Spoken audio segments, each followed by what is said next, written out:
Welcome, folks, back to Barstools. Sorry, Rimshots with Sean, brought to you by Barstools and Bandtalk. Gentlemen, I always like to say I'm not a corporate sellout, yet I am. I'm sponsored by Molson and Coors. You can't see it over there, but I am. You were talking about, Michael and Ray, both doing it for fun, not necessarily worrying about making money. When you have a project like this, sometimes one of two things happens. Either you do it like you fellas did, or somebody's trying to do a project and they're trying to get these names that will draw, I guess, their fan base into the project to make it sell more. Was this just 100%, I guess, like, hey, a bunch of friends sitting around saying, let's record? Or were you maybe trying to draw on some of that brand name from other guys? What's your take on that? Well, I guess it worked out that way, but that wasn't the intention because the people that we use are those people for everything, not because of their name, because that's who we work with. We're one of those guys. That's just our circle. So like if I have another project, I'll use one of those bass players, or Ray works with Mark all the time. I work with Dave all the time. We both work with Ralph and Adam and Alex. Those are people that we just use all the time. It's nice that they have a name, and it kind of worked out to our benefit, but they're all people that are our friends that we would just use anyway. So it's kind of natural for us to use them. Yeah. Yeah. Well, and I love, again, because I talk to so many people about this, and the fact that, a network and having a network, having a solid network. Some people think if they go out and they meet somebody and something doesn't immediately happen, it's a waste of time. It's a loss. And they don't realize that sometimes you could meet somebody and 10 years down the road, you're doing a project with them that becomes something amazing. Your network is obviously there to be able to call on this group of people is great. Do you guys get calls to play in other people's stuff as well? Like you would call on these guys? Yeah, that's what we do. That's our living. That's what we do. So we do that all the time. So it's just people who, yeah, it's just our circle. That's what we do. So that's our thing. Yeah. I mean, we have, for instance, I was introduced to a guy at Starbucks, 17 years ago. And I gave him about, I don't know, Jesus, must have been about 8 CDs. He was, looking into, he was music supervisor, movies. I mean, the guy had been around forever. Actually, he signed Black Sabbath back in the day for Helms, I think it was, in England, and Gentle Giant. And I gave him I must have gave him 400 or 500 songs to, as a catalog, and, nothing really happened with that project. We had some meetings, and then 5, 6 years later, I was musical director for his 16-year-old singer who he was managing, and her first show was Wembley Arena. So, yeah, you never know. I mean, it's always good for networking. I've gotten better at it as I've gotten older and less crazy about being a perfectionist. When I was younger, I was hard on everybody, that I worked with, because I was really hardest on myself. As I've gotten older, I've realized actually what you just said, that, that's really, that's how you meet people. And the unfortunate thing for me, Michael's he's got the personality that everybody loves. Me, I'm the guy's like the dark guy in the corner. But it's, well, one thing leads to another. You do one thing, and the guy sees you. Well, a good thing to know about when you're young, for the younger audience out there, is the circle of friends that you make in the business when you're starting out in your 20s or whatever, your teenage, 20, mid-20s. Those are the people that are going to get you work later, as their networks grow, and that becomes a thing. So it's important to establish, because once you say reach your 40s or something, all those people have established their networks. Yeah, everybody knows the same people they've used over the years. Same thing with us. You asked me, was it hard to get these people? It's like, no, because we work with them all the time. It's somebody we've worked with since I've been working with Ray since I was 20 something years old, and same thing with all the people, those people I've known forever, Yeah. So, well, and I don't want to, I guess, harp on this point, but I guess nowadays, in this day and age, there seems to be less of an emphasis on going out and doing the I don't want to say grunt work, but the hard the shaking the hands, pumping the fists, meeting the people, going to the shows. It's more, hey, if I put something up on Instagram and you don't like it, I'm not going to talk to you anymore. And so it just, to me, it just seems like there's so many opportunities that could be missed because people aren't really going back and looking at the way that it used to be done. And you guys are clearly examples of it's a super effective there's two way ways to to do look at that. I mean, there's two ways to look at that. One is you're absolutely correct, especially since we came from an era before social media and whatnot and constant. I mean, I've hired young musicians in for certain projects that if they were under 30, they're staring at their phone waiting for the next text because I can't miss my text because that might be a gig if I don't respond right away. And I'm just like, well, I'm paying you, to be here in a rehearsal, so there's a bit of a disconnect there. But on the other hand, there's also the fact that, hey, one thing I always wanted to do, I mean, right back when I worked with Paul Diano, I was like, holy shit, am I going to become labeled a metal guitarist now? I don't want to be just a metal guitarist. I do a hell of a lot more than that. So there's that concept that you have to move ahead with the times and use it, as best you can, because things are very different now. But if you don't embrace it, at least on a certain level, hey, we wouldn't even be doing this interview right now if we didn't embrace technology and move forward. And so I think that's an important thing to realize. And as a producer who's worked with a lot of young artists, I also feel that I walk a fine line between trying to teach them the right way to do it and actually being open to like, well, maybe this is the new thing, so trying, always to be fair and look at somebody who's doing something which, in our generation might have been considered, you can't do it that way. That doesn't work.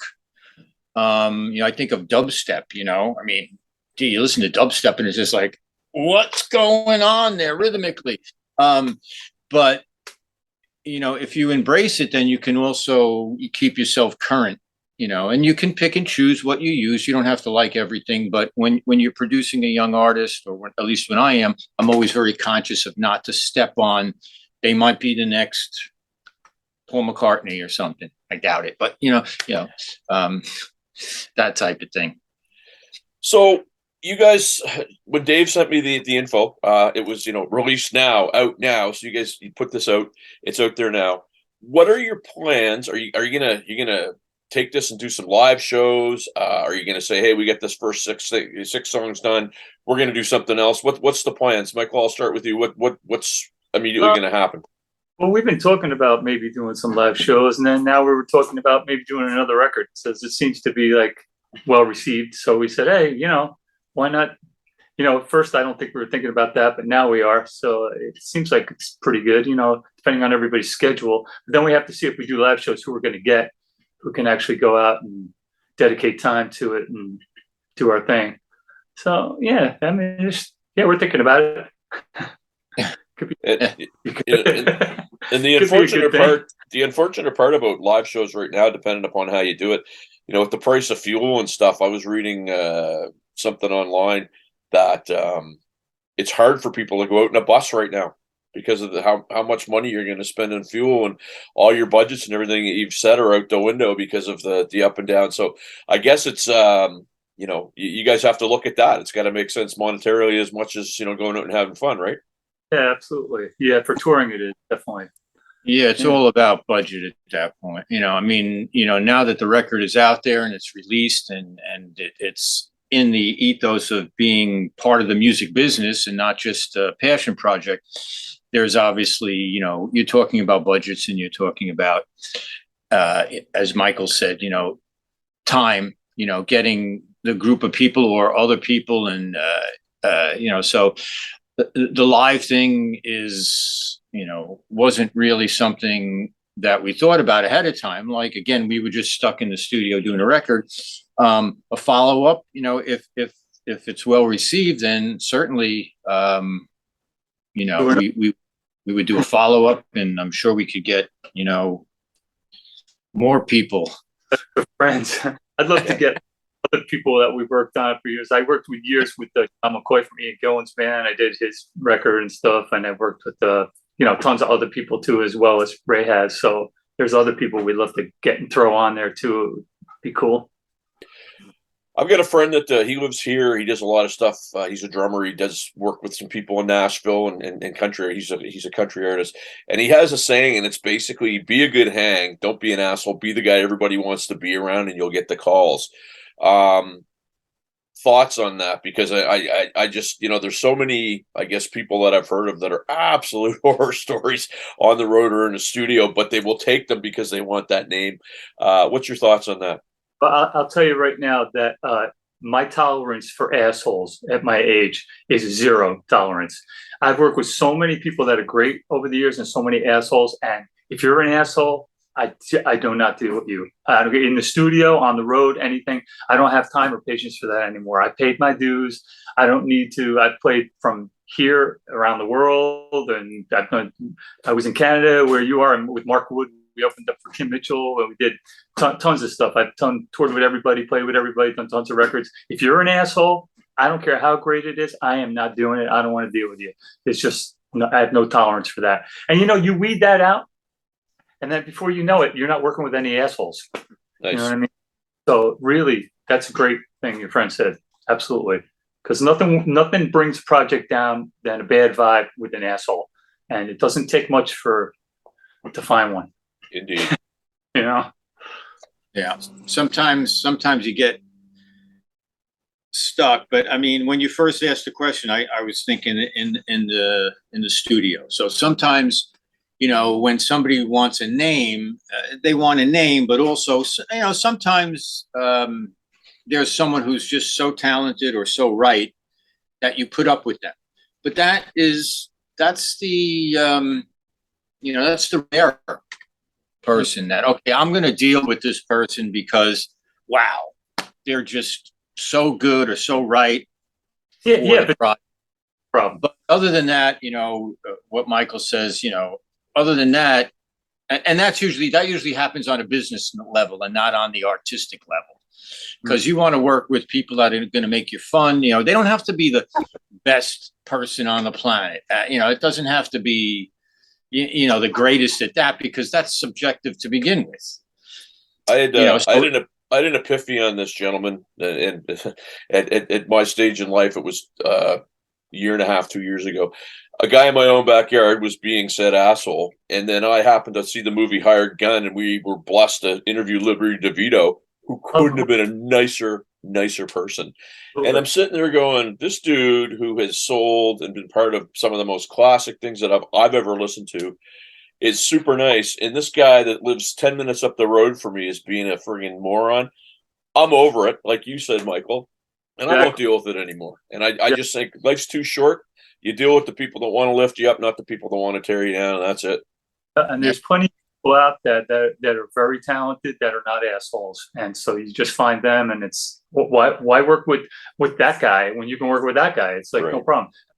Record we did, nobody's an asshole. Everybody is an uplifting friend, and I feel like that's why it has a good vibe on it. It came out good. It has a good spirit to the record, good soul, because everybody was a good person. We worked with who we wanted to. We picked who we wanted because they're all our friends. That's why it's called Best of Friends. I mean, it's not Best of Assholes. It's like. I love that. Look, gentlemen, I know you got stuff to do. I appreciate a midday interview. It works out great. What I want to wrap with this, and again, I totally appreciate your time. Where can my viewers find out more about you guys and what you're up to? I guess social media thing. I guess just go on MIGLIORI AMICI and company.com, and you can Well, no, we don't have that. But we're just on Facebook. We haven't really even taken it to all the place because it's such. I mean, Michael and I do so many projects. It's our main thing. Like it's our passion project, as you said. But it's kind of, we haven't even connected the dots and done all that really. But we do have a Facebook page where people can drop by. Migliori, Amici and Company band, I think it is, at Migliori. But if you put Migliori Amici in, it's a little bit, you get a lot of stuff. If you put Migliori Amici and Company in, you'll find us. There's nothing else out there. Gentlemen, oh, sorry, go ahead, Michael. No, that's good. Thank you so much for doing this, and I hate to say best of luck, because best of luck implies that you're not doing the work. Best of times, and keep. And I'm going to follow you guys. I'm so appreciative that Dave sent me this, and thanks again. Thank you. Thanks a lot, man. Thank you.